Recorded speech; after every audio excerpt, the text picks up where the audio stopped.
بسم اللہ الرحمن الرحیم۔ السلام علیکم ناظرین، امید ہے کہ آپ سب ٹھیک ہیں۔ اللہ تعالی ہم سب کو اپنی خیر و عافیت میں رکھے۔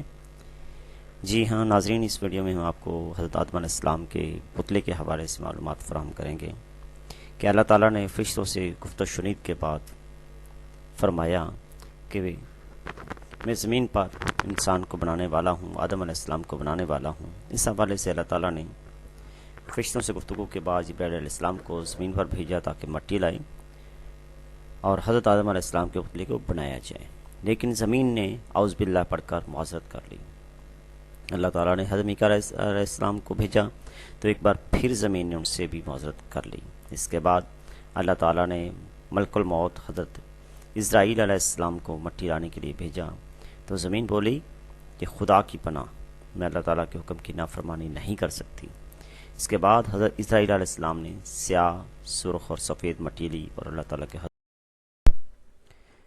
روایت میں ہے کہ اللہ تعالیٰ نے تمام اجزاء کو 40 سال تک بہم پابست رکھا، پھر 40 سال تک اس کو اسی طرح چھوڑ دیا، اور اس طرح اس خمیر میں فطری تبدیلیاں ہوتی رہیں۔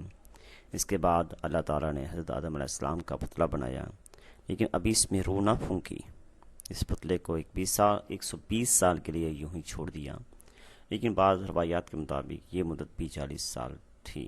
جی ناظرین، تو جب یہ پتلا بنایا گیا تو یہ پتلا سوکھی کھنکتی مٹی جیسا تھا، جن کی اس میں سے آواز آتی تھی۔ پتلا بنایا گیا تو یہ پتلا سوکھی کھنکتی مٹی جیسا تھا، جن کی اس میں سے آواز آتی تھی ٹھوکر لگنے پر۔ اس پتلے میں شیطان آگے سے داخل ہوتا اور پشت کی طرف سے نکل جاتا تھا۔ اس کے بعد حضرت آدم علیہ السلام میں اللہ تعالیٰ نے روح پھونکی اور اس کے بعد حضرت حوا علیہ السلام کو حضرت آدم علیہ السلام کی پسلی سے پیدا کیا۔